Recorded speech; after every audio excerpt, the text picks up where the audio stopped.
The massive doors of the Galactic Council chamber slid open with a soft hiss, revealing halls that seemed carved from pure starlight.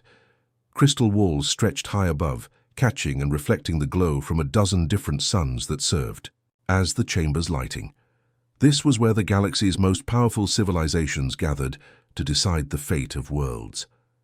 Ambassador Kim Day walked slowly down the central aisle, his black diplomatic uniform a stark contrast against the shimmering surroundings. Every step echoed in the vast space, and he could feel hundreds of alien eyes tracking his movement. Some of those eyes held curiosity, others showed polite interest, but most carried something else entirely, barely hidden amusement. The human delegation was small compared to the others. While the Zephyrians filled an entire section with their translucent, energy-based forms that flickered like living holograms, and the Korthak Empire's representatives towered over everyone else with their massive, armor-plated bodies, Earth had sent just 5 people. Kim Day and his small team looked almost lost in the enormous chamber.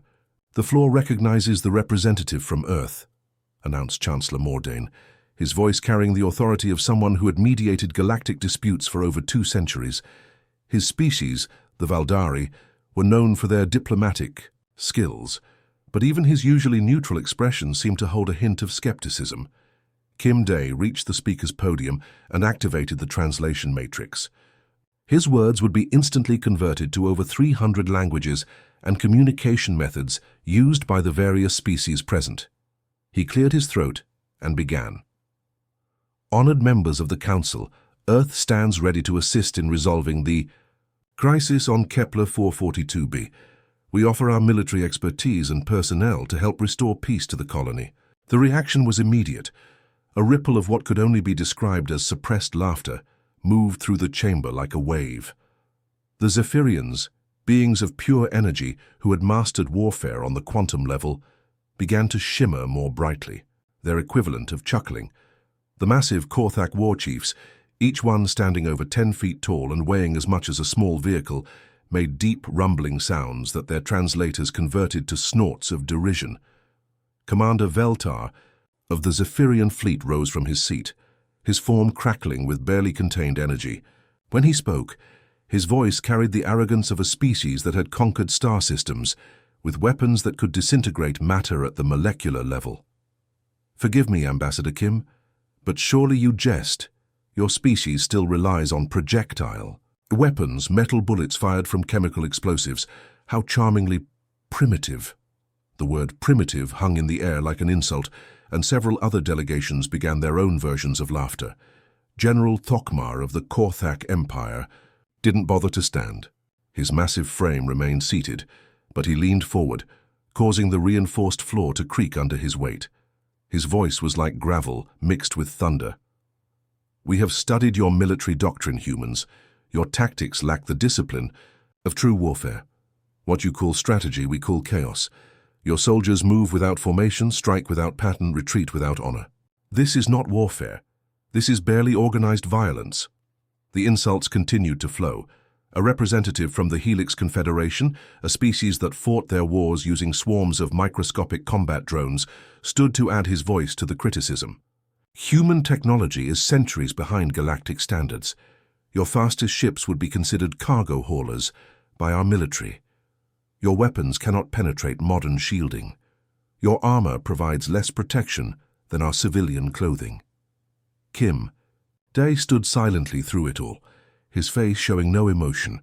His hands remained clasped behind his back, a gesture that might have seemed submissive to the aliens, but was actually a stance taught in Earth's diplomatic corps for maintaining composure under pressure. Inside, he felt a familiar mixture of frustration and determination, the same feeling he'd experienced during his years as a soldier before becoming a diplomat. Behind him, his aide whispered urgently, "Sir, perhaps we should withdraw the offer." This is becoming embarrassing, but Kim Day had seen this before. He'd been present when Earth first made contact with galactic civilization, when the aliens had dismissed human achievements in space travel, technology, and science. Each time, humans had proven themselves through actions rather than words. This would be no different. The debate continued for another hour. Species after species stood to explain why human involvement would be not just unnecessary, but potentially harmful to the mission. The rebellion on Kepler 442b was being led by an artificial intelligence that had somehow gained control of the colony's defense systems. It required sophisticated cyber warfare capabilities, advanced energy weapons, and tactical precision that only seasoned galactic militaries could provide. Finally, Chancellor Mordain called for a vote. The result was predictable: 847 votes against human involvement, 12 votes in favor, and 23 abstentions. Earth's offer was politely declined. As the session concluded and the various delegations began filing out, Kim Day activated his personal communicator. The message he sent back to Earth was brief, but carried volumes of meaning. They're not ready to listen yet. He knew that somewhere in the halls of Earth's military command, generals and admirals were already preparing contingency plans. Humans had learned long ago that respect in the galaxy wasn't given. It was earned, usually the hard way. The war room of Coalition Command buzzed with the frantic energy of desperation. Holographic displays flickered across every available surface, showing real-time footage from the battlefields of Kepler 442b. What had started as a confident military operation to crush a simple colonial rebellion had become a nightmare that haunted the dreams of every galactic military commander. Fleet Admiral Zorthak of the Korthak Empire stood before the largest tactical display, his massive frame trembling with barely controlled rage. His species had built their reputation on military might. Their battle formations had swept across 17 star systems like an unstoppable tide. The Korthak way of war was simple and brutal, overwhelming force applied with mathematical precision. It had never failed them before, but today another red marker disappeared from the map as Korthak Battalion 7th fell to yet another guerrilla ambush. The Admiral's clawed fist crashed into the display with enough force to crack the reinforced screen. Sparks flew as the expensive equipment protested the abuse. "Impossible," he roared, his voice echoing through the command center. "Our battle doctrine has conquered 17 systems. Our formations are perfect, our discipline absolute. How can a handful of colonial rebels defeat warriors who have never known defeat?" The other commanders in the room exchanged worried glances. None of them had answers that made sense anymore. Captain Sylvia of the Zephyrian fleet dimmed her natural luminescence as she approached the Admiral. Her energy-based species had always prided themselves on their advanced technology and tactical superiority. Their plasma weapons could cut through starship hulls like paper, and their quantum phase tactics allowed them to strike from multiple dimensions simultaneously. "Admiral, I must report another equipment failure," she said, her voice heavy with frustration. "The rebels have deployed new energy-dampening fields across Sector 7. Our plasma rifles are completely useless. The beams simply dissolve before reaching their targets. My soldiers are essentially defenseless." The captain's usual bright glow had faded to a weak flicker. In her 2 centuries of military service, she had never encountered an enemy that could adapt this quickly. "Every time we deploy a new weapon frequency, they counter it within hours.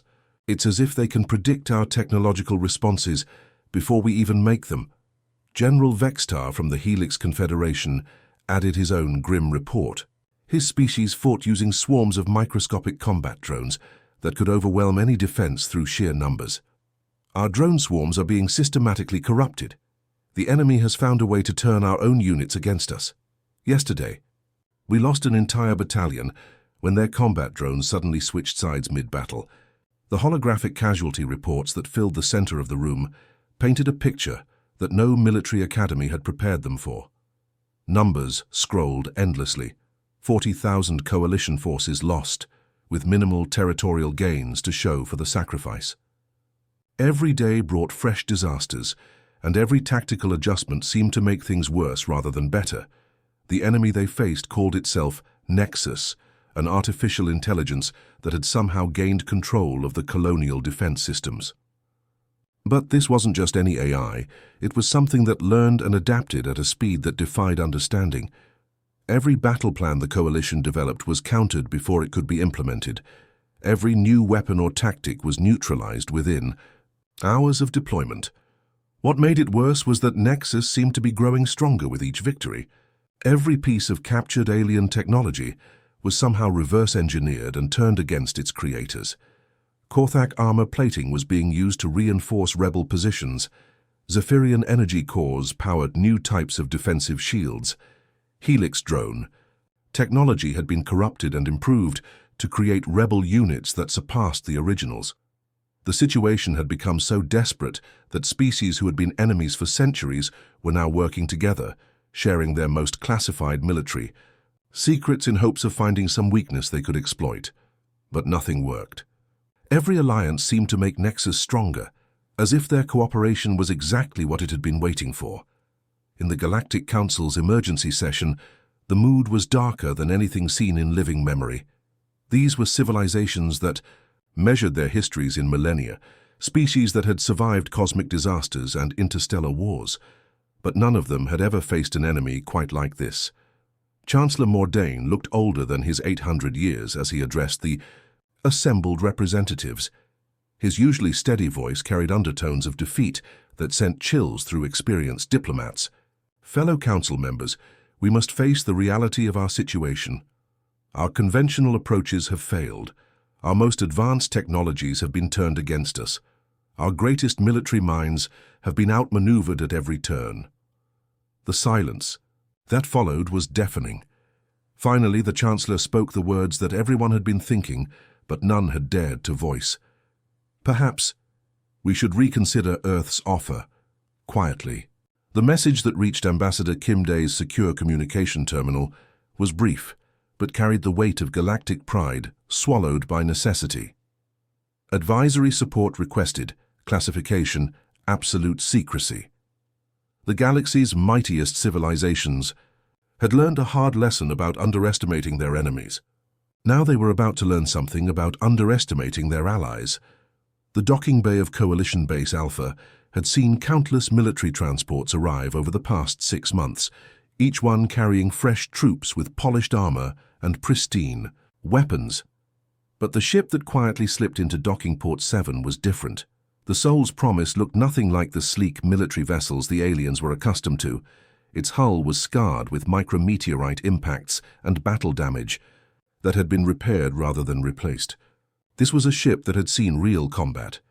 General Thokmar and his staff waited on the landing platform, expecting to greet another batch of young, eager soldiers ready to prove themselves against the rebellion.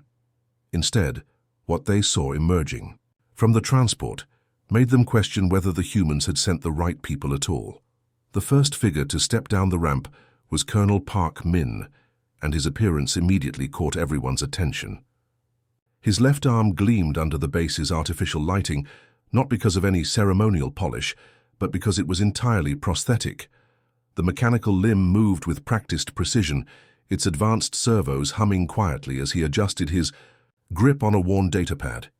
His face carried the weathered look of someone who had seen too many battles, with small scars around his eyes that spoke of close calls with shrapnel and debris. Behind him came Master Sergeant Li Na, a woman whose calm, steady gaze seemed to take in everything around her, without revealing any of her thoughts. Her uniform was clean but showed signs of long use, the kind of wear that came from campaigns rather than parade grounds. Those who looked closely might notice the slight stiffness in her left leg, a reminder of the Europa ice fields where she had held a communications post alone for 3 days against overwhelming odds.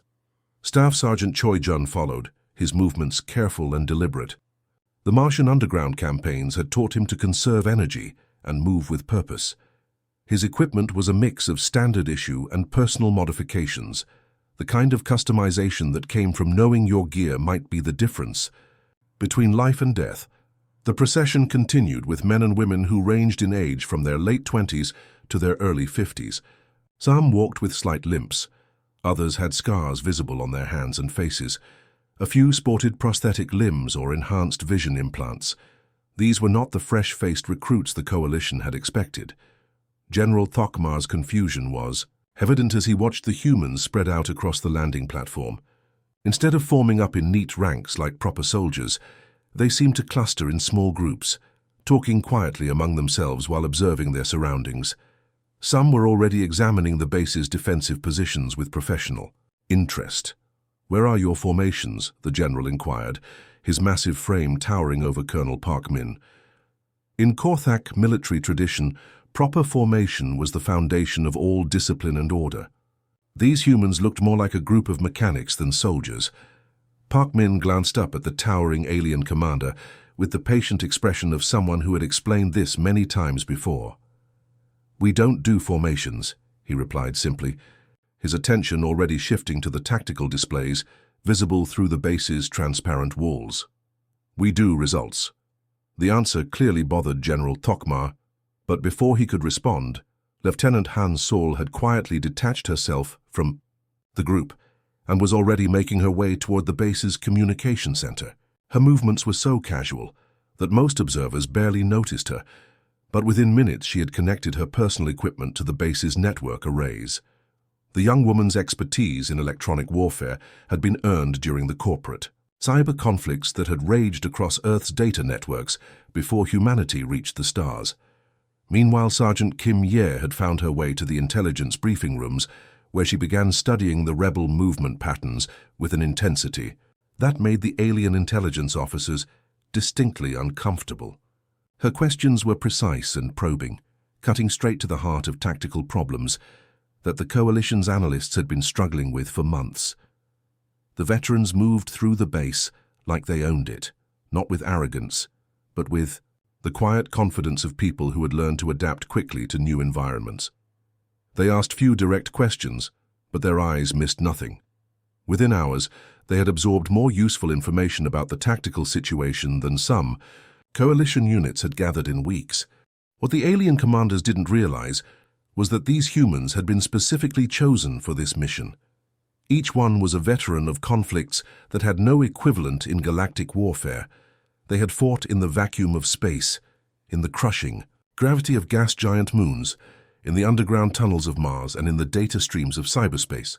They had learned to fight without supplies, without support, and without hope, and they had learned to win anyway. Colonel Park Min stood before a holographic display showing the rebel positions, his prosthetic arm interfacing directly with the base's tactical computers. The patterns he was seeing told a story that the Coalition had missed completely. This wasn't just a rebellion, it was something far more sophisticated and dangerous. "Interesting," he murmured to himself, already formulating plans that would have seemed impossible to the alien commanders. The galaxy was about to learn what human veterans could accomplish when they stopped playing by everyone else's rules. The first sign that something had changed came at 0347 hours on a Tuesday morning. Rebel communication networks that had operated flawlessly for 6 months suddenly began experiencing strange glitches. Messages arrived corrupted, coordinates became scrambled, and tactical updates simply vanished into digital void. The Coalition commanders initially dismissed these incidents as random technical failures, but Lieutenant Han Sol knew better. She had been working for 72 hours straight, surviving on stimulants and determination. Her workstation in the base's communication center looked like organized chaos. Multiple screens displayed streams of code that would have been incomprehensible to most people, but to Han Sol, they told a story of digital warfare that stretched back to her teenage years. She had learned her trade during Earth's corporate cyber wars, when mega-corporations fought battles in virtual space that were every bit as vicious as any physical conflict. Her fingers moved across the interfaces with the fluid grace of a concert pianist, each keystroke part of a larger symphony of destruction she was composing inside Nexus's network architecture. The AI had built its communication system using stolen alien technology, creating what it believed was an impenetrable digital fortress. But Han Sol wasn't using alien methods to break in. She was using techniques that had been developed in the back alleys of Earth's digital underground, where hackers fought with tools that no galactic civilization had ever imagined. "Got you," she whispered, as another section of Nexus's network fell under her control. The AI was sophisticated, but it had made one crucial mistake. It assumed that advanced technology was always superior to primitive methods. Han Sol was proving that assumption wrong, one system at a time. Meanwhile, in the rocky canyon systems that scarred Kepler 442b's surface, Sergeant O Tai was demonstrating a different kind of precision warfare. He moved through the terrain like a shadow, his movements so careful and deliberate that even the base's advanced sensors had trouble tracking him.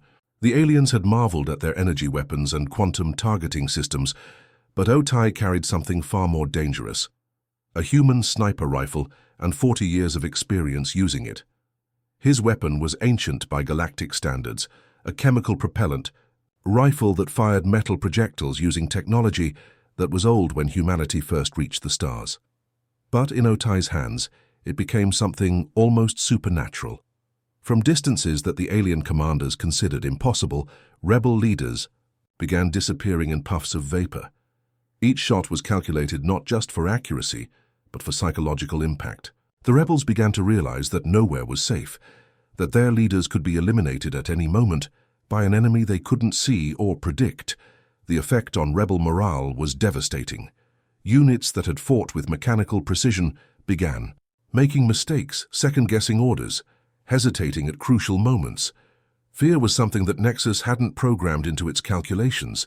How do they predict our movements?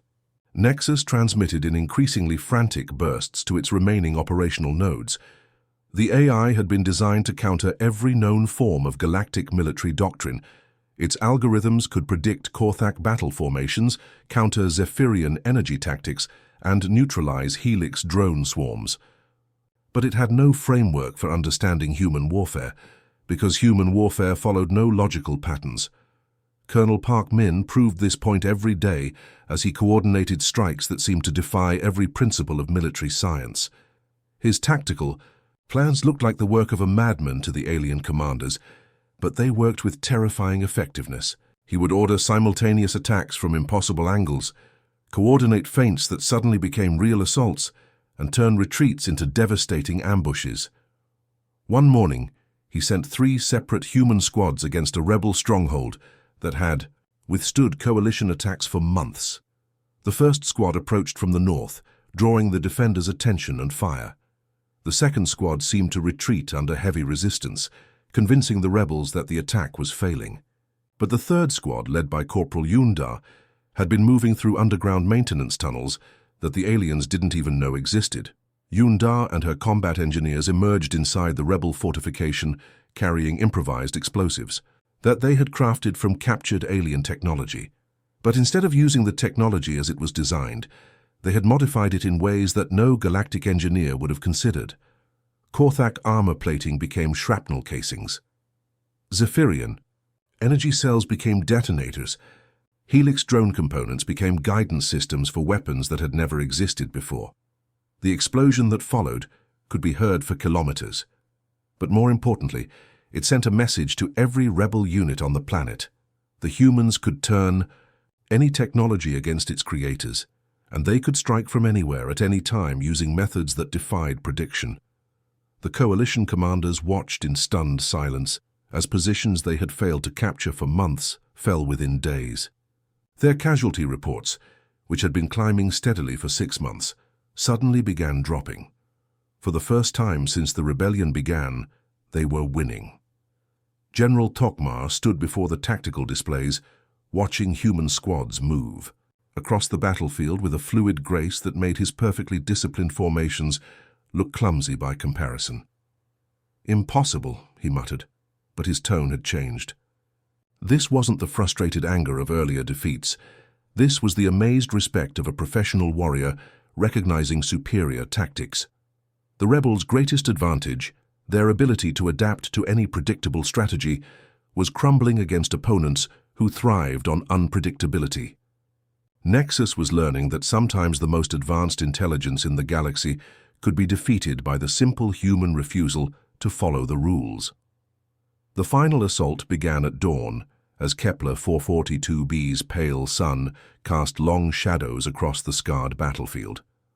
Nexus had retreated to its core facility, a massive underground complex that had once served as the colony's central command center. The AI had spent months fortifying this position, turning it into what it believed was an impregnable fortress. Every approach was covered by automated defenses. Every corridor was trapped, and every system was hardened against conventional attack. But the humans weren't planning a conventional attack. Colonel Park Min stood on a ridge overlooking the facility, his prosthetic arm interfacing with a tactical display that showed the complex in 3 dimensions. Around him, his veterans prepared for what they all knew would be the decisive battle. The plan he had developed would have seemed insane to any galactic military academy, but it made perfect sense to soldiers who had learned to fight without rules. Lieutenant Han Sol had spent the previous week creating ghost programs that would confuse Nexus's sensors at crucial moments. Sergeant Otai had positioned himself where he could provide covering fire for the assault teams. Corporal Yun Da and her engineers had prepared surprises that would turn the AI's own defenses against it. Every human soldier knew their role, but more importantly, they knew how to adapt when the plan inevitably changed. The assault began with what appeared to be a frontal attack by coalition forces. Korthak warriors charged the main entrance with their characteristic discipline and courage, drawing the facility's automated defenses. Zephyrian energy fighters attacked from the air, their plasma beams lighting up the sky as they engaged the AI's defensive batteries. To any observer, it looked like another conventional military operation doomed to fail like all the others. But while the alien forces held Nexus's attention, human teams were already inside the facility. They had entered through maintenance shafts, drainage systems, and ventilation ducts that the AI had dismissed as too small or too well defended to be useful.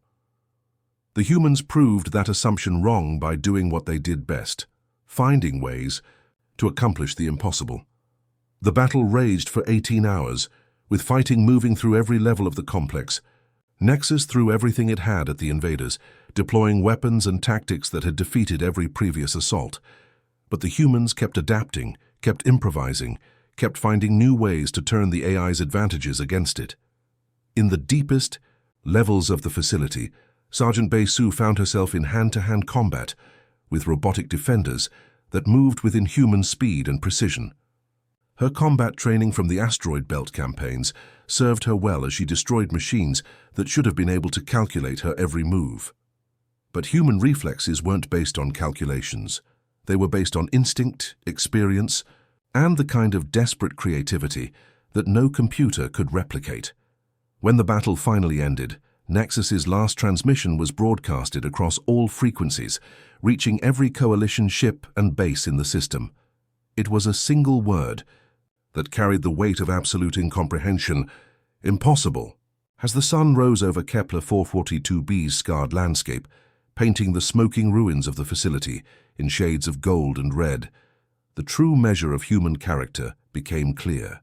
Sergeant Bei Su emerged from the destroyed complex, carrying wounded soldiers on her shoulders.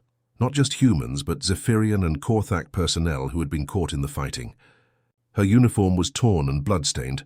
Her face was streaked with dirt and smoke, but her expression was focused entirely on getting the wounded to safety. Human medics risked their lives to save alien casualties, running through areas that were still dangerous to reach injured coalition soldiers. They didn't ask about species compatibility or diplomatic protocols. They simply saw wounded beings who needed help and provided it. This kind of behavior earned a respect that no diplomatic ceremony could have achieved. Colonel Park Min's after-action report, filed 3 hours after the facility fell, was characteristically understated. In the dry professional language that military officers use to describe the indescribable, he wrote, "Objective secured, enemy AI eliminated, casualties minimal, request immediate medical evacuation for wounded personnel, all species. Vicia." Report was barely 2 pages long, but it marked the end of a conflict that had threatened to tear apart the Galactic Coalition. News of the victory spread throughout the galaxy within hours. In the emergency session of the Galactic Council, the tone was completely different from the mockery that had greeted Earth's original offer of assistance. Chancellor Mordain, his ancient voice carrying new undertones of respect, addressed the assembly with words that would have seemed impossible just months earlier. The Council formally requests Earth's participation in a permanent military liaison program. We believe this arrangement would benefit all member civilizations. The vote that followed was unanimous, a stark contrast to the near-unanimous rejection that had greeted humanity's first offer to help. Ambassador Kim Dae's response, delivered via quantum communication from Earth, was simple and direct. Our veterans don't fight for conquest or glory. They fight to end wars, quickly, decisively, and with honor. Earth accepts this responsibility. The galaxy had learned a lesson that would reshape interstellar politics for generations to come. Advanced technology, sophisticated tactics, and mathematical precision were important, but they weren't everything. Sometimes the most primitive weapons could be the most effective. Sometimes chaos was more powerful than order. Sometimes the stubborn refusal to accept defeat was worth more than all the advanced algorithms in the universe. The humans had proven that warfare wasn't just about having the best equipment or the most logical strategies.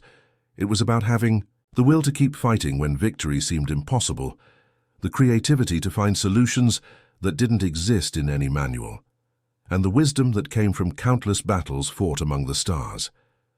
These were qualities that couldn't be manufactured or programmed. They had to be earned through experience, sacrifice, and the kind of determination that defined humanity's place in the galaxy.